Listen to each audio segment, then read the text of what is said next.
Hi, everyone that's just joining. Welcome to our webinar today. This is the third webinar in our iNaturalist Canada series.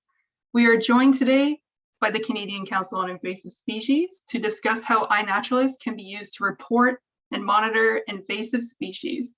This webinar will be recorded and available on CWF's website as well as our YouTube channel. The easiest way to find a recording is just simply to Google CWF webinars.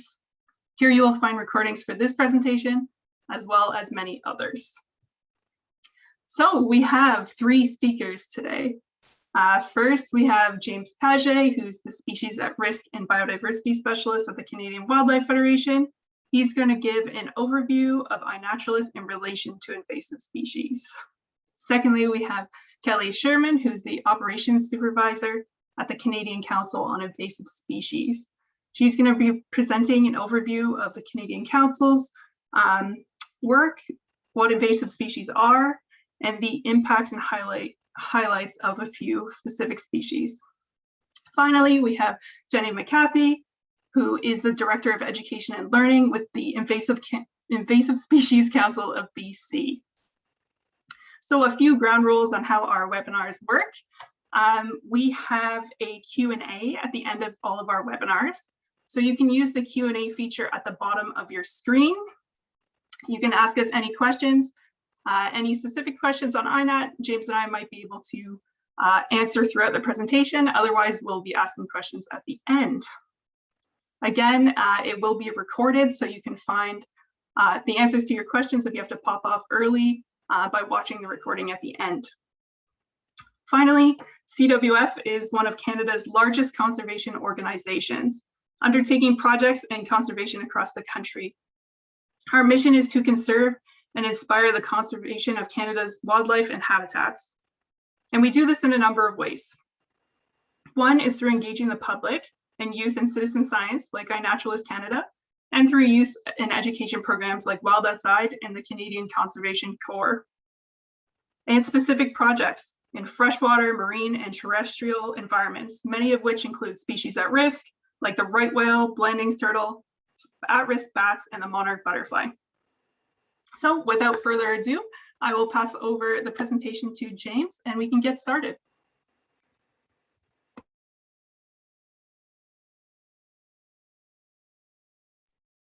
Great, thank you, Caitlin. I should also mention Caitlin is, and we saw on the first slide, she's also with Canadian Wildlife Federation, working on iNaturalist. She's our digital technician here as well. I don't know if Caitlin, you introduce yourself, but thank you for being our gracious host today and leading us into this presentation.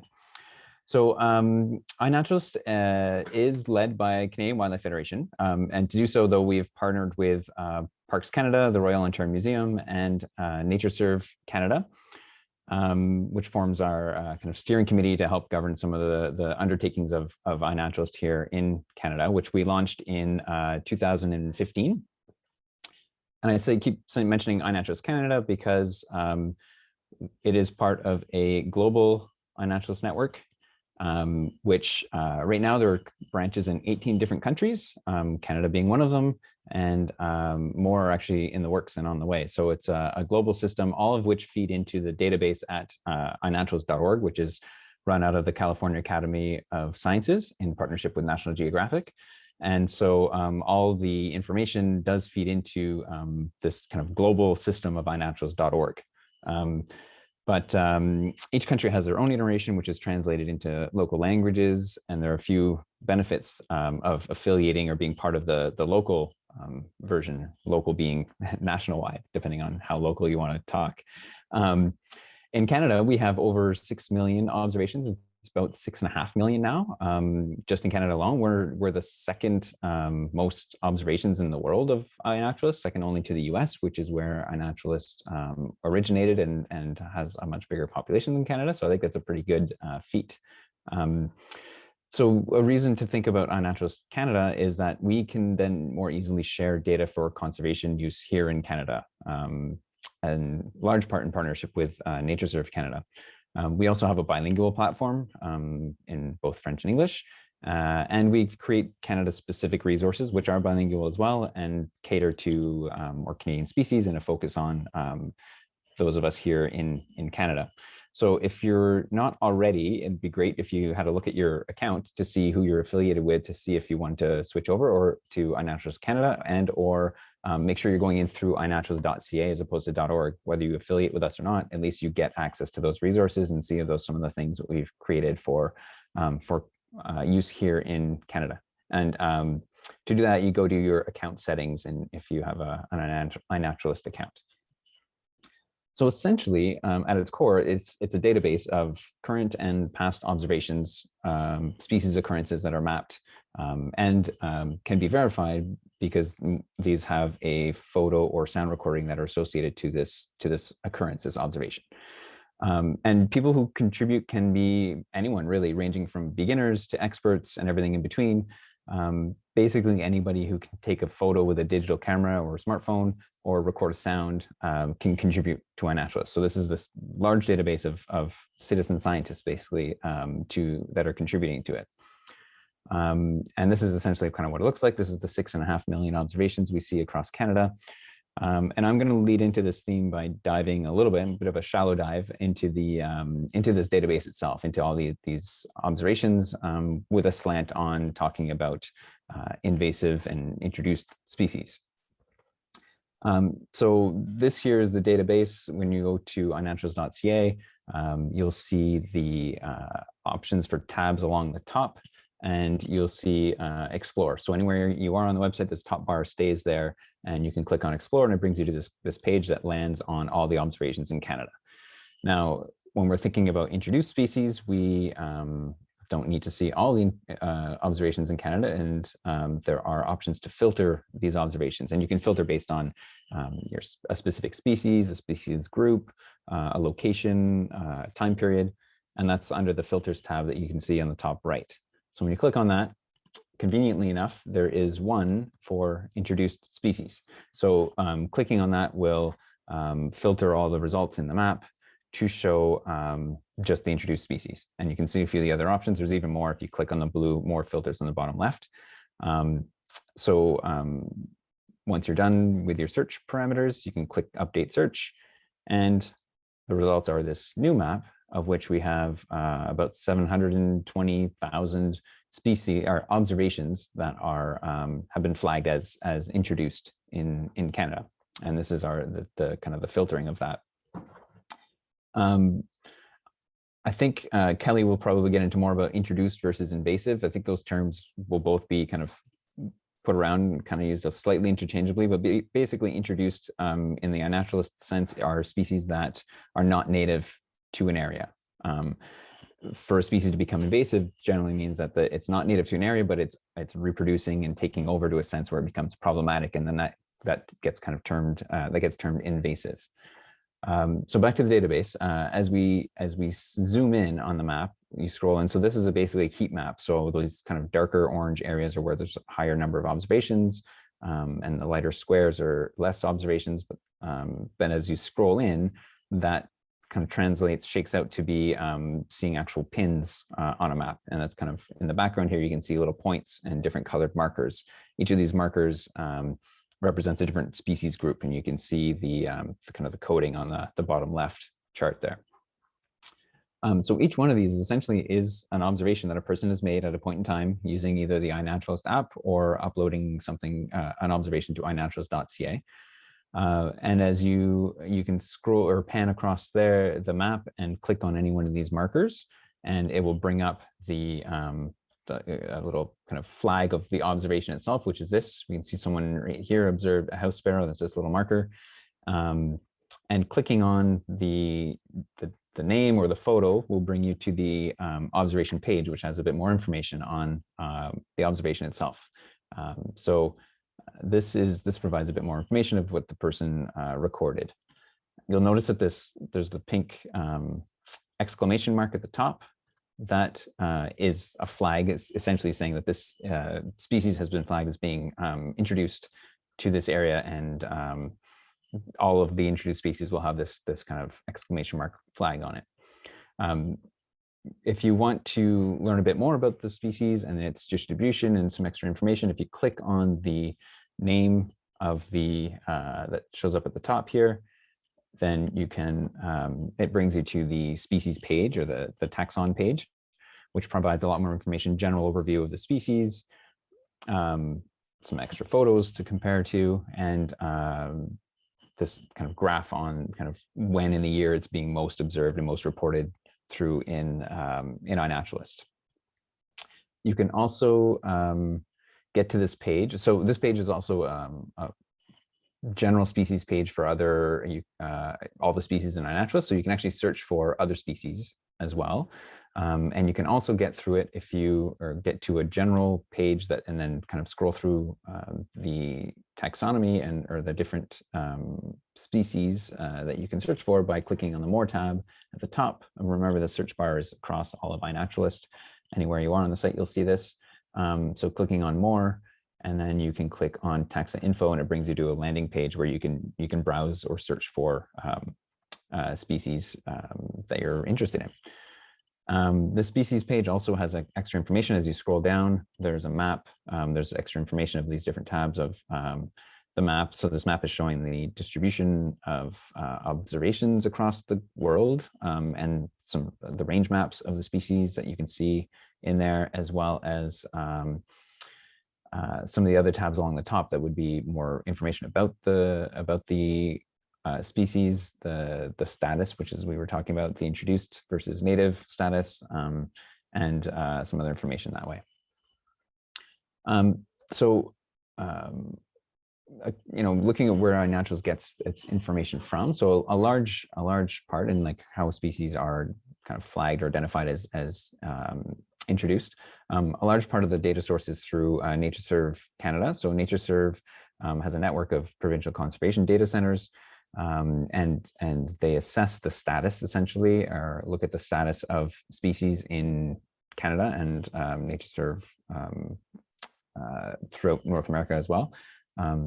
These are called ranks. So it's basically essentially how common or rare species might be. And it also has the ranges and where species are native and non-native to areas. And another real key part of information comes from the iNaturalist community. So members that are on iNaturalist can flag a species. So if they see something that they think is not native to an area, they can make a flag in iNaturalist, and curators will see this. And curators are people who have a little bit more and they have ability to edit the taxonomy of iNaturalist and edit the status essentially. So can change whether the species shows up as being introduced or not. So the curators will have some expertise. They'll review those flags and make changes as necessary. And as I mentioned, or I showed in the slide previously about the maps, the ranges are based on observations as well. And then the iNaturalist data itself is another source of information. And as I showed in the last observation with the house sparrow, as you see on the bottom right, it shows the seasonality of when a species is most often seen during the year. We can also search iNaturalist for an observation that is out of range, so meaning it was recorded in an area where it wasn't previously known to be or thought to be in their normal distribution. So the data itself provides some insight as well on that.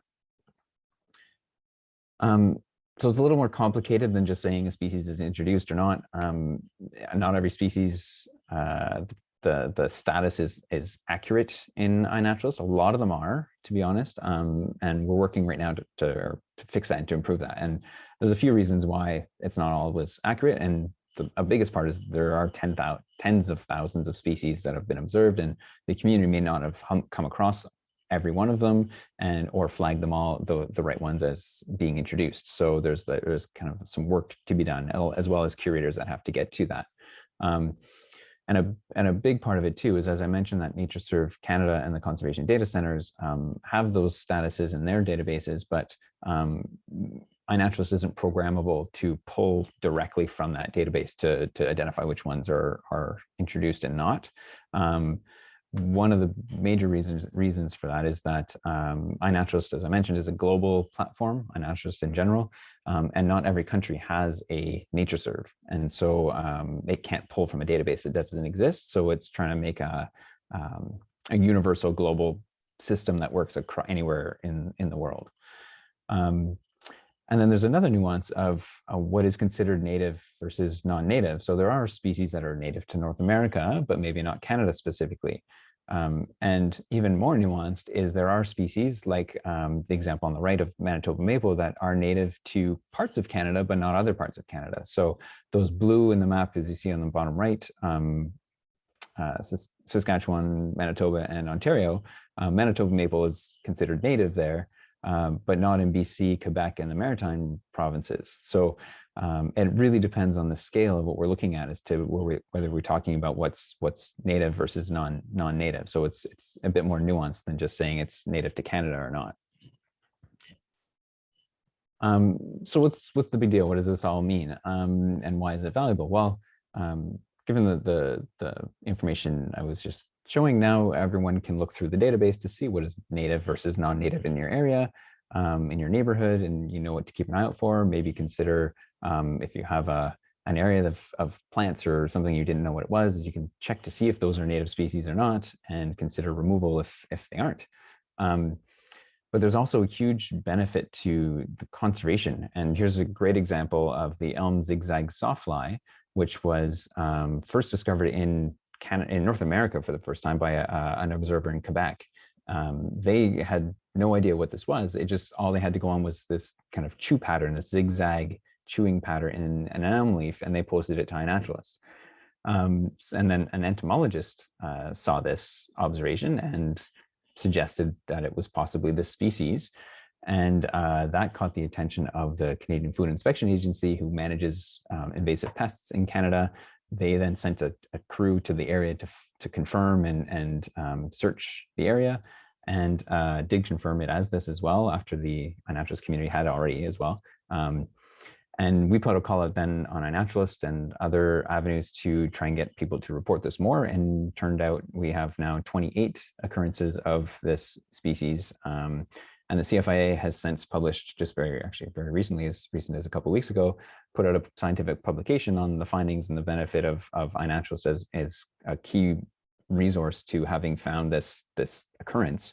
And now they're working to contain the species before it becomes more widespread, because it's much easier to manage a species before it takes hold too much.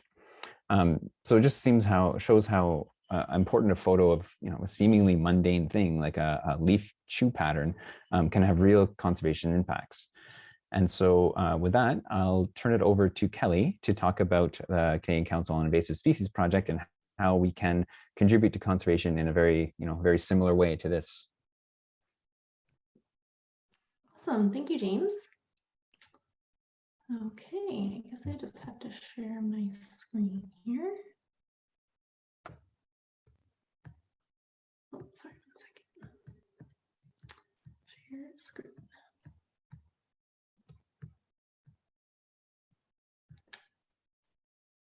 Great. Sorry, I just have to go back. It looks like I started it early. Can everyone see that? Awesome. Okay, thank you, James. That was a really good overview of iNaturalist. I'm even learning some stuff myself.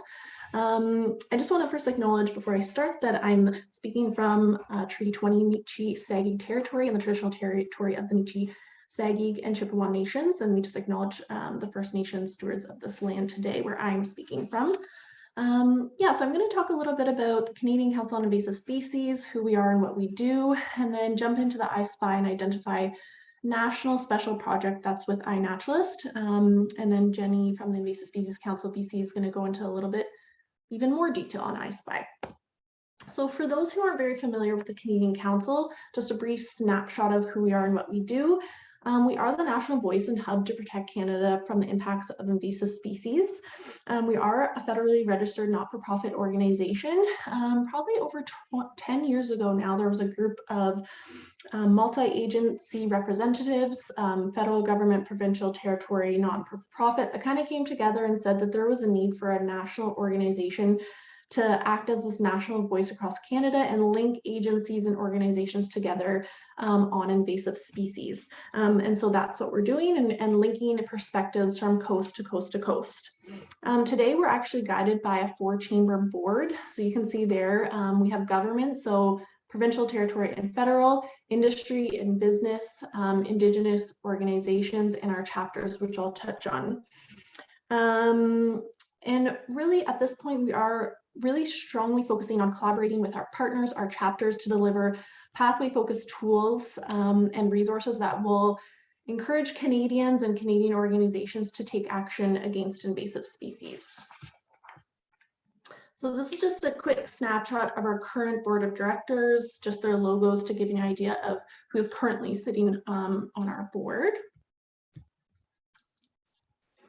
And I'm just going to briefly touch on our chapters. So this is a really one of our kind of core components of the Canadian Council most recently, that we formed a chapter network.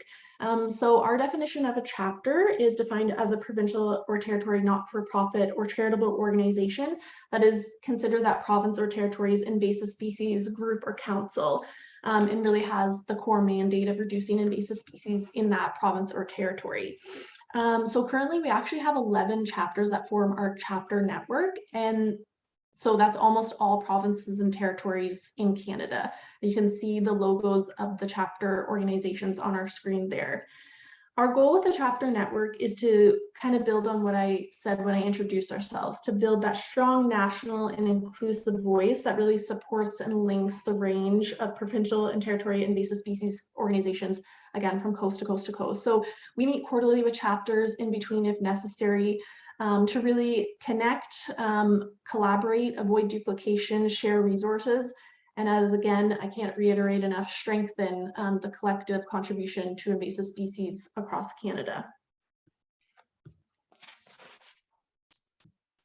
So, yeah, I'm sure, well, I don't want to assume, but I do want to give a little bit of a background on invasive species. And as Jane mentioned, kind of define or differentiate between invasives and introduced. So yeah, not everyone is familiar. So what is an invasive species? An invasive species are plants, animals, and or microorganisms that have been accidentally or deliberately introduced to areas beyond their native range, and they negatively have an impact on the environment, economy, and or society, including human health. So really what makes an invasive is that the key point there is the negative impact. So they usually, if they've been introduced and become invasive, they don't have natural predators to keep them in check, so they can quickly take over an area. They spread and reproduce quickly, absorbing micronutrients, that kind of thing. So the difference between invasive and introduced species, as James mentioned, are captured on iNaturalist. So they can include introduced species or invasive species, because introduced species are not always considered invasive. So as I mentioned, invasive has a negative impact. Not all introduced species do have a negative impact. For example, there are hundreds of introduced ornamental species in Canada and horticultural species that affect gardeners and that kind of thing, that do not cause harm and actually build up our horticultural industry. So again, it's important to keep in mind introduced versus invasive. But again, that negative impact, this is just a really quick snapshot of a couple statistics on the impacts of invasive species. This is not definitive, and there's many more impacts out there, but I just pulled these quickly. So an estimated annual cumulative lost revenue caused by just 16 invasive species, I don't have the specific list, is between 13 and 35 billion per year in Canada. Invasive species that damage the agriculture and forestry industries, so forest and agriculture industries, results in an estimated 7.5 billion of lost revenue annually. So I'm kind of focusing there on the economic. Of course, there's ecological and societal impacts as well, but that just gives you an idea of the economic impacts of some invasive species in Canada. So pathways of spread, this is just important to keep in mind. I kind of mentioned that we kind of focus on pathways. So invasive species are spreading through certain pathways. Pathways are really the means and routes by which invasive species are introduced. There are industrial pathways, things like ballast water, even disease spread by wildlife. Our current focus, but will be expanding in the future to some of those other industrial pathways, are things like outdoor recreation on land and water, so boating, hiking, ATVing, firewood movement, the gardening and horticultural trade of those that are invasive, not the introduced ones that aren't invasive, the pet and aquarium trade, and agriculture. So really our focus is on pathways, because focusing on pathways of spread, we can focus on protecting the habitats and communities by being proactive and getting people to kind of help prevent the spread when they're involved in that pathway. This can be challenging. For example, firewood movement, we recognize there are barriers that prevent that sometimes. So we do research into those barriers, and we try to work with our partners to remove those barriers to get people more active in helping stop the spread. So I'm not going to go into a whole lot of detail, but this kind of is a good segue into those pathways we focus are now have turned into taking action or behavior change programs. So you'll find all of this information on our website. And then we also have specific URLs for the different programs as well. But again, our focus is on these pathways, and we turn them into education campaigns to really intrigue Canadians to take notice and to take action when they're either maybe hiking or biking with Play Clean Go, or boating and fishing with Clean Drain Dry. Maybe they're into aquarium and pets, so they might be focused on Don't Let It Loose. Individuals can take action, but also these campaigns are really good for organizations that may have a target audience that suit these pathways. Okay, so jumping into the I Spy and Identify project. So I don't know, maybe we're just introducing this national project to everyone here, maybe some are already familiar, but we, a little while ago, worked with the Canadian Wildlife Federation to start the special national project called I Spy and Identify through iNaturalist. So this is touching on a little bit what James said, but early detection and rapid response are really key in preventing the spread of invasive species. So surprisingly, we have a large number of Canadians that are out and about hiking, especially with COVID, having to go outdoors more. So we have a lot of community members on the ground already. A lot are using iNaturalist, some are using other reporting applications, which we have on our website at reportcanadainvasives.ca. But the iNaturalist project was special to us because we were partnering with Canadian Wildlife Federation. A lot of people are already using it. So we thought, hey, let's start a national project, kind of enhance the community of people already out there and get them interested in invasive species, and then hopefully get other people reporting as well. But yeah, as James kind of touched on with the zigzag sawfly, governments and organizations are finding that people can contribute to reporting and community members. So it's eyes on the ground, I believe. I could be wrong, so I'm not sure, but I think possibly Asian longhorn beetle in Ontario was detected through a community member, but I'll have to double check that. But through this project, like I mentioned, we're building an active community, people observing nature across Canada. And then hopefully through observations of nature, you're going to help contribute to reporting those invasive species as well. So I just put the links there, but you can also just Google Report Canada Invasives or I Spy on the iNaturalist. And Jenny, again, will go into a little bit more detail about part of the pilot project happening in BC to do with I Spy. So I'm going to really just briefly touch on a few species. I want to put a big disclaimer. These are just some of the invasives across Canada. You know, some are pretty extensive in certain provinces or territories, but some are also just starting in some provinces or territories. So it's important that we even report them, you know, even if they're maybe reported in a small portion of a province or territory, but they could be expanding their range. And then some are not in Canada, or one of them is not in Canada yet, so it's alert species, so that's really important. But again, this is just a really brief snapshot. We have lots more invasive species in Canada. These are just a few that I wanted to highlight and really briefly go over some of the identification signs and symptoms, but I'm probably missing a few, but there's lots of good resources out there to learn how to identify the species as well. So emerald ash borer, this is probably one that most people have at least heard of. It is an invasive wood-boring beetle native to parts of Asia. However, it's rapidly spreading across North America, and it decimates ash trees, which is very, very devastating. This is kind of backwards, but if you see, so the picture to the bottom left, That's kind of at the stage where obviously emerald ash borer is in the area, because if your ash tree has been infested, you'll see some signs and symptoms. So like things like crown dieback, there's some bark deformities, D-shaped exit holes. I didn't include a picture, I apologize. But you also potentially see larval galleries, the picture to the bottom right there. Unfortunately, that's kind of if it's already there. So, but it's important to report these things, these signs and symptoms as well. The beetle itself, you can see there, shiny emerald or coppery green colored. The eyes are large, bronze or black.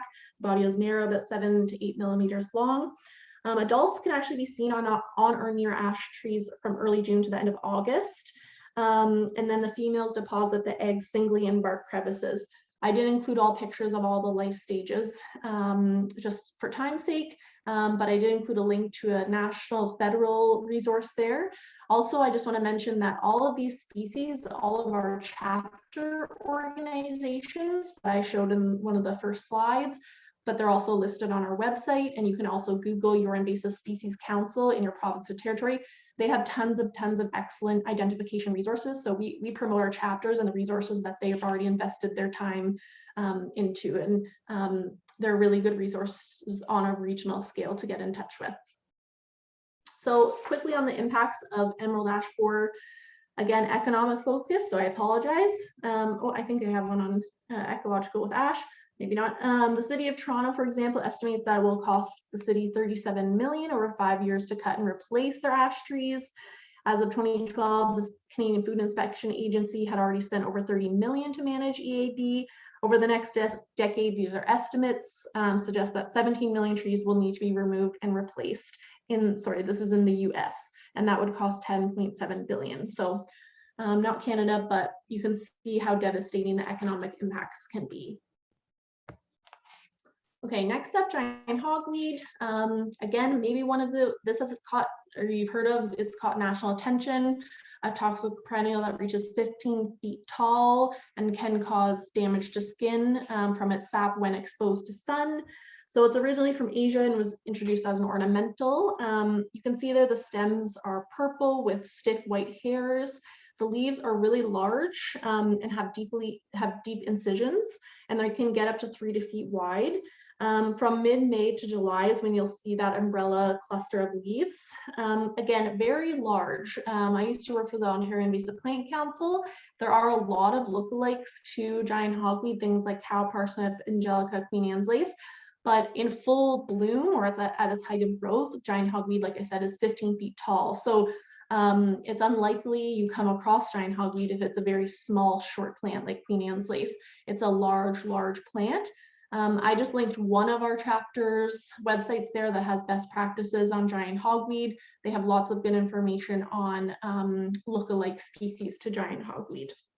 It spreads mostly by seed, so it can be spread by boots and hiking, things like that. And it will crowd out other plants and really take over and reduce the ecological diversity in that area. Again, mentioning the skin thing, if you get the sap on your skin and you're exposed to sun, then it will cause blisters and harm. So if you do ever come across giant hogweed and you get the sap on your skin, wash it right away and then stay out of the sun for a little while. It needs that to have the sun to have the reaction. Okay, last two species. I wanted to touch on an aquatic plant. Again, spreading through things like not cleaning boats, not cleaning gear.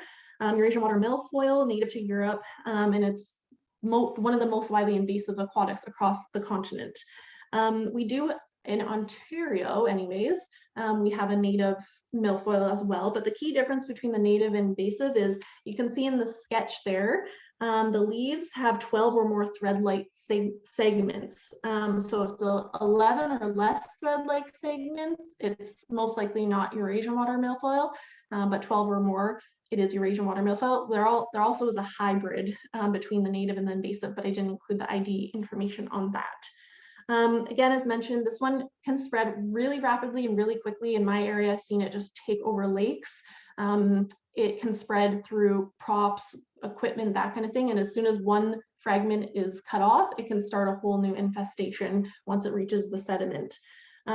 It's reducing oxygen levels when it forms that mat. It can really inhibit swimming, boating, recreation. I'm seeing a lot of cottage owners and also those like cottage rentals, things like that being really impacted by milfoil. And last but not least, I wanted to include an alert species, spotted lanternfly.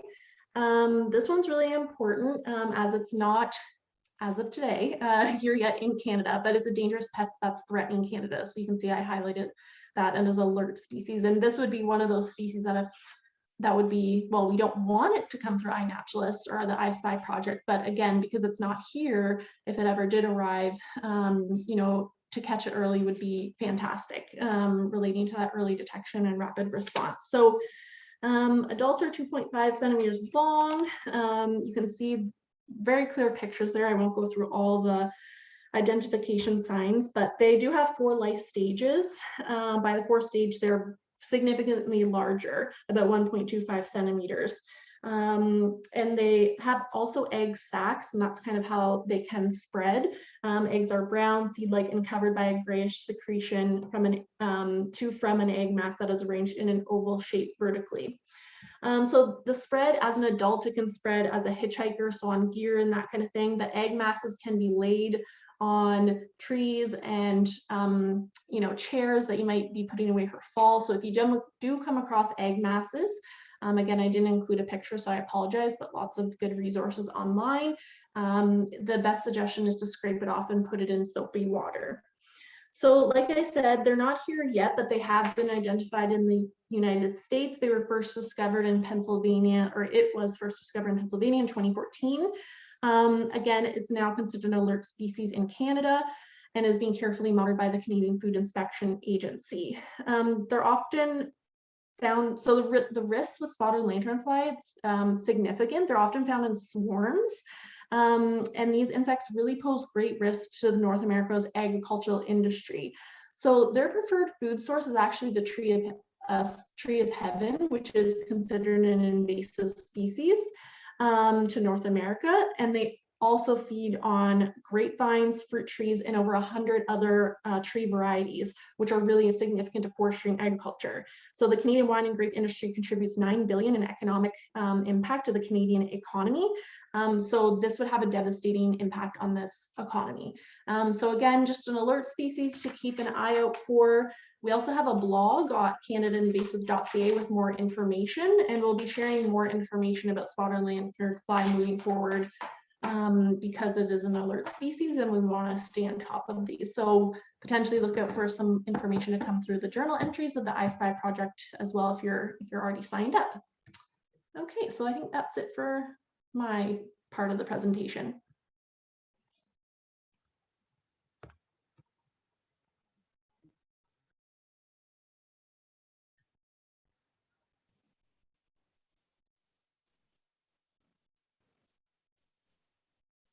All right, well, excuse me.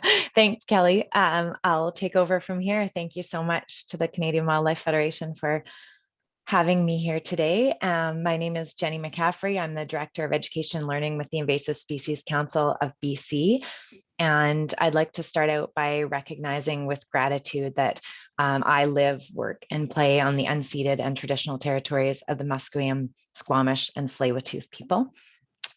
So I am thrilled to talk a little bit more about the iSpy and Identify program. We are piloting that in BC here in partnership with the Canadian Council on Invasive Species.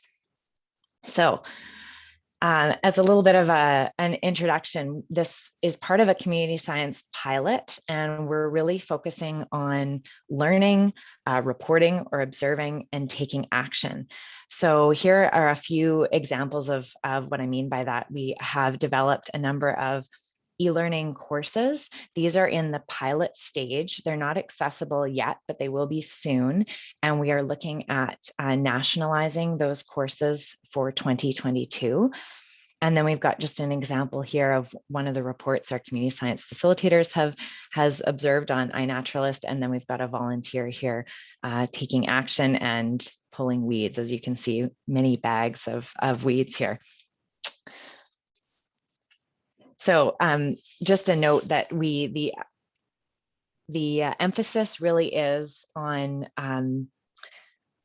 emerging or priority invasive species. So the I Spy and Identify project is going to be really highlighting those pieces. And we'll talk a little bit more about that introduced versus invasives. I think James and Kelly did a great job of describing the difference there. So just as a little overview of this learning piece, we've got a reporting module that is public right now. It's BC focused, but again, we are nationalizing this for 2022, and that will be launching very soon with tailored and relevant reporting tools for each province individually. This just gives you an idea and a snapshot of what to expect in some of these modules. And in the chat, I will share the link to our Learning Center. Anyone is welcome to register, create a profile. There are lots of free courses that are in there right now. Many of them are slightly BC specific, but we're looking at nationalizing this in 2022. So we're really excited about that. So again, this is a little bit more detail. You can see the menu here for some of our reporting modules. So we really focus on the I Spy and Identify project and try to take people step by step through how they can set up their profile, join the project, make observations, and what to expect when they do join this project.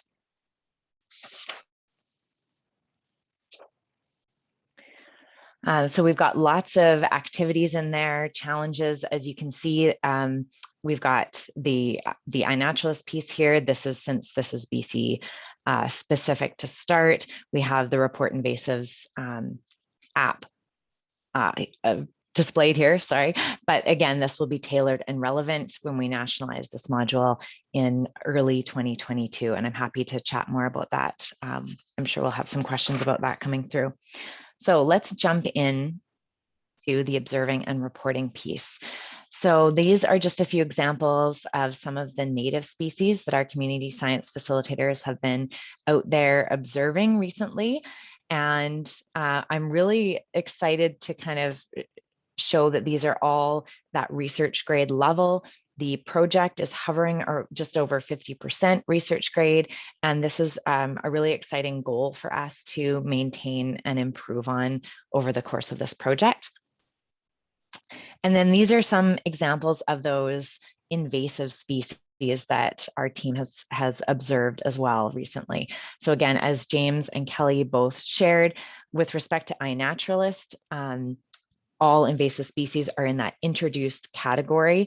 And then this, but when I'm speaking about them here, we're considering all of these invasive. So again, these are all at that research grade, which is really exciting for us.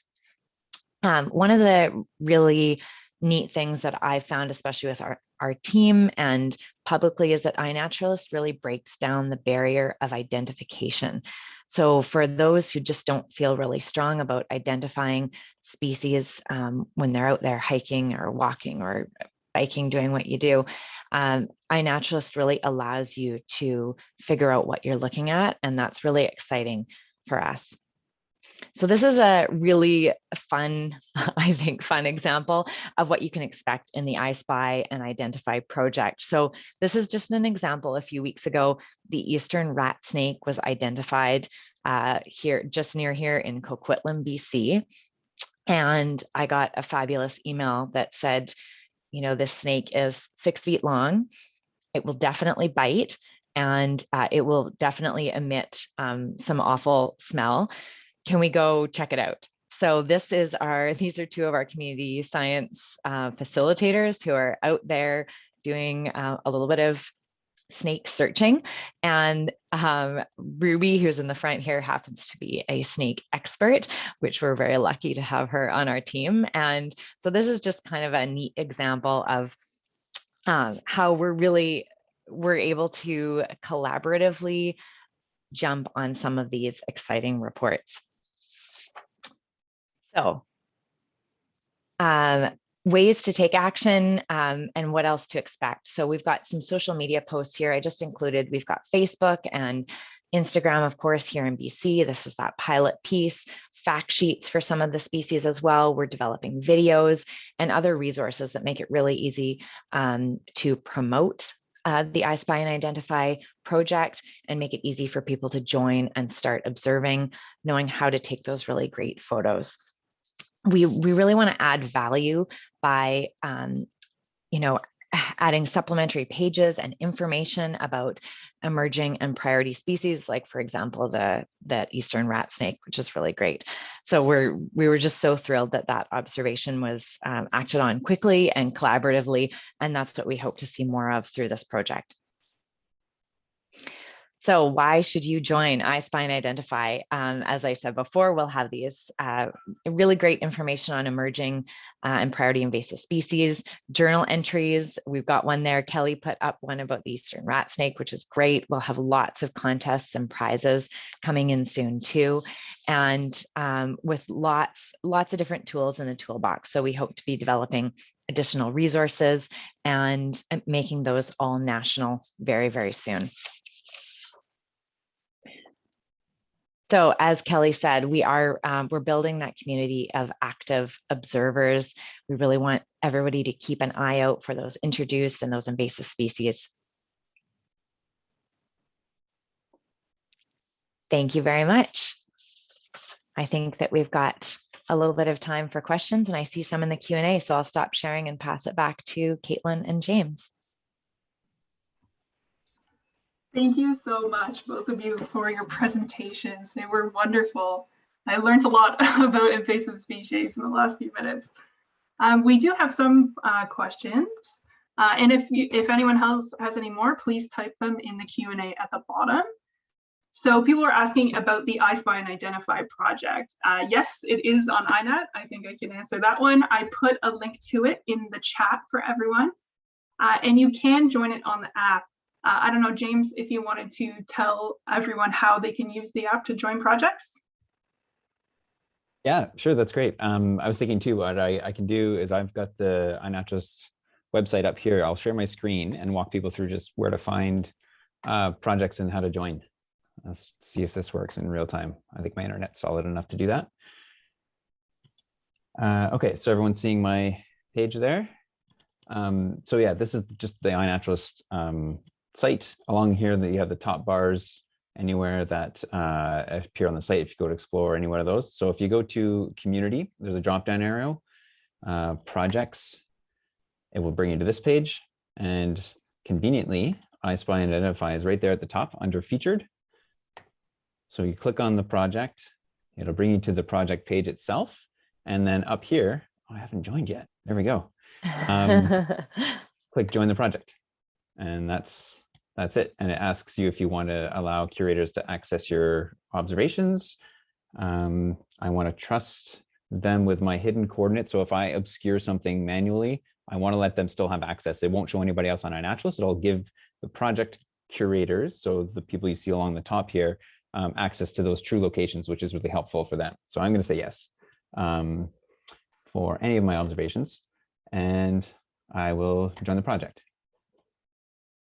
And that's essentially it. And then so through the app, similarly, you can search projects in the, depends if you have the iPhone or the Android version, but you can, in the menu bar, there's an option to see projects. You can explore projects. You can type in their I Spy and Identify, and it'll show up in your list. And from there, you can click on it and also join that same way, join the project.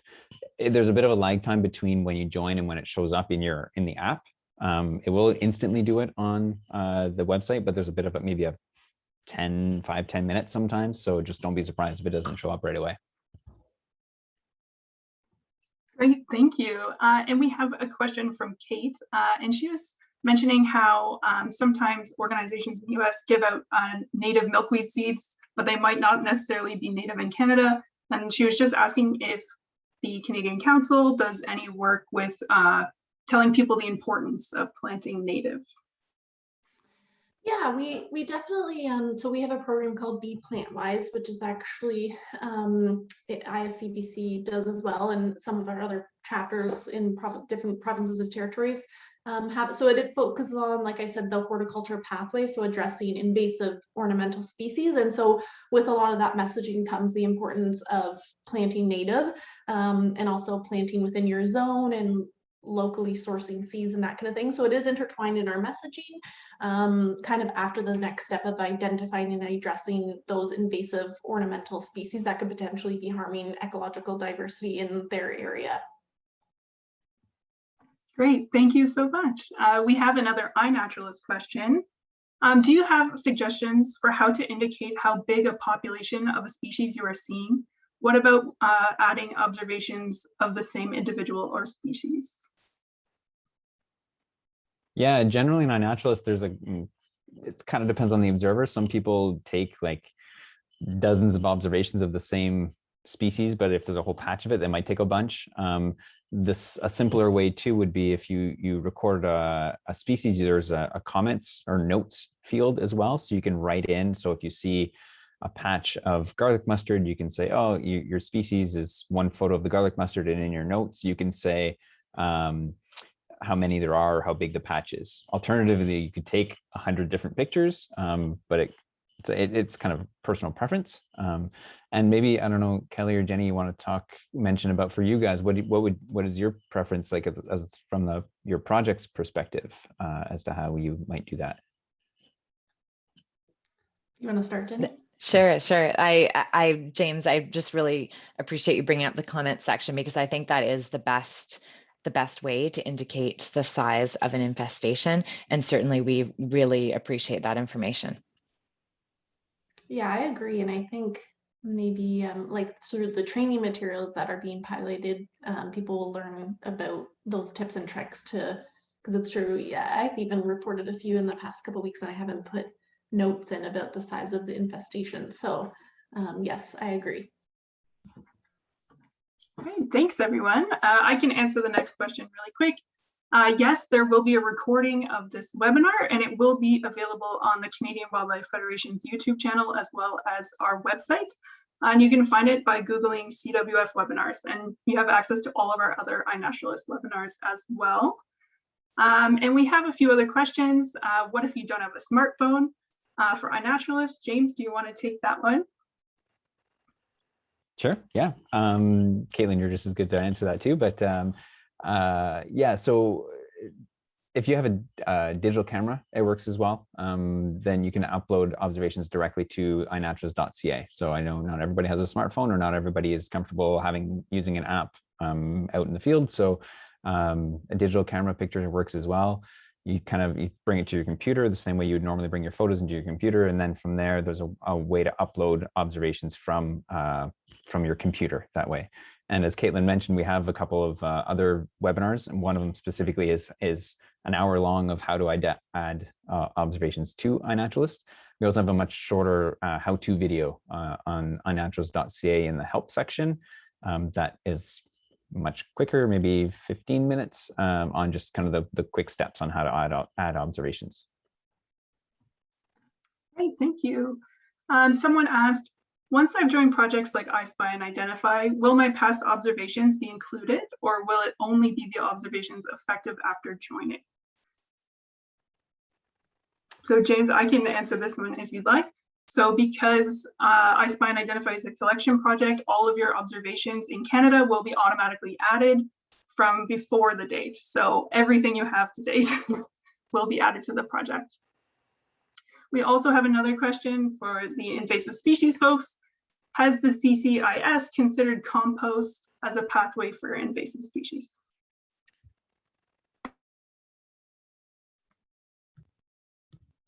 Oh, sorry, can you repeat that? Yeah, no problem. Has the CCIS considered compost, municipal, personal, private business, as a pathway for invasive species? Sorry, compost? Yes. Is that what? Okay, sorry. No, it's okay. Yeah, so like I said, yeah, no, there's tons of pathways. I only named a few. And some of them are kind of, like those big ones that I focused on, but the compost and that kind of thing, yeah, it's definitely a potential contributor. Some of that messaging, similar to the native plan, would be worked into our various programs like Be Plant-Wise, especially on a local, provincial, territorial, regional scale. Like a lot of our chapters are working with municipalities to tackle pathways like that, like contaminated soil, compost, that kind of thing. I know when I was with the OIPC, like we we were even doing like research projects on how long a Phragmites, an invasive Phragmites seed would take to break down in a municipal compost, and started developing messaging with local municipalities on like, don't put, you know, invasive plants in your compost and that kind of thing. So lots of different things happening. We work it into our messaging when we can, and then we work with our chapters and absorb their messaging on a local, regional, and territory provincial scale as well. I don't know if Jenny wants to add from ICBC's perspective at all, or. No, that was great, Kelly. I think Okay. we're same. Okay. You are a chapter, so I'm referencing all chapters. Thank you so much. We do have a couple other questions before we finish off.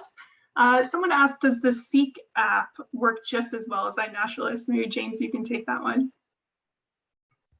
Yeah, Seek uses the same system as iNaturalist essentially, and you can link your accounts. That's probably where the question is coming from. So Seek was kind of developed originally for youth, when you didn't have to create an account for Seek, and it allowed younger people who didn't have one to create accounts and give personal information.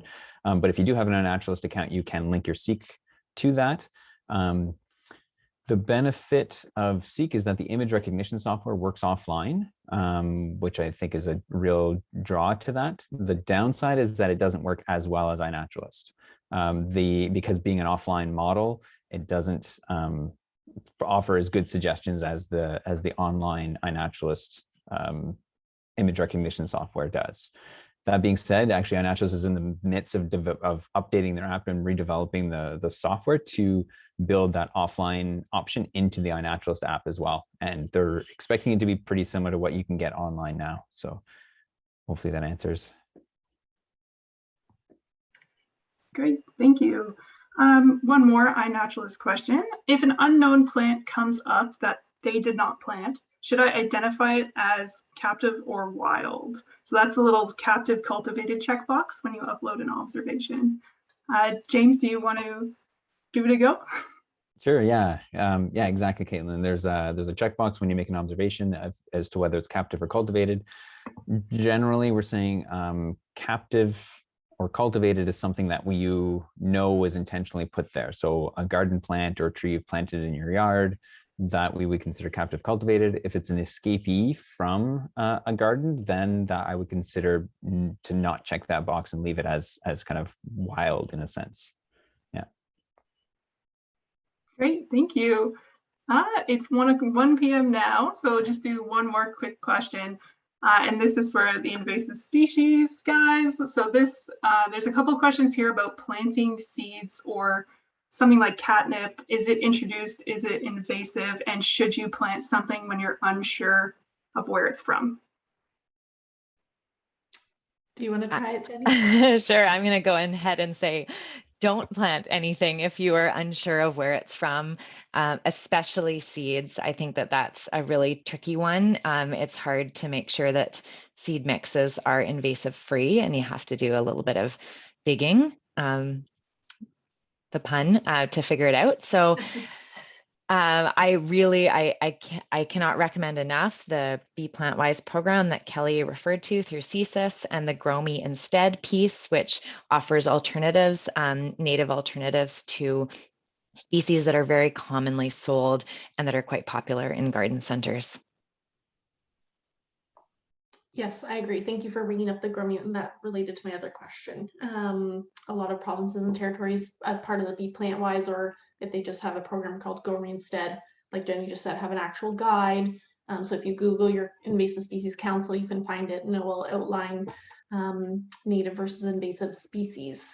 Yeah, I reiterate the same thing. Don't plant unknown seeds. Especially, yeah, on a regional scale just encountered so many people that had ended up planting stuff that it really impacted them in the long run, management wise. So yeah, do maybe a little research and reading and talk to experts in your area. Great, thank you so much. And thank you to everyone who attended today. Like I said, it will be available, the full recording of this webinar, if maybe you missed the first half.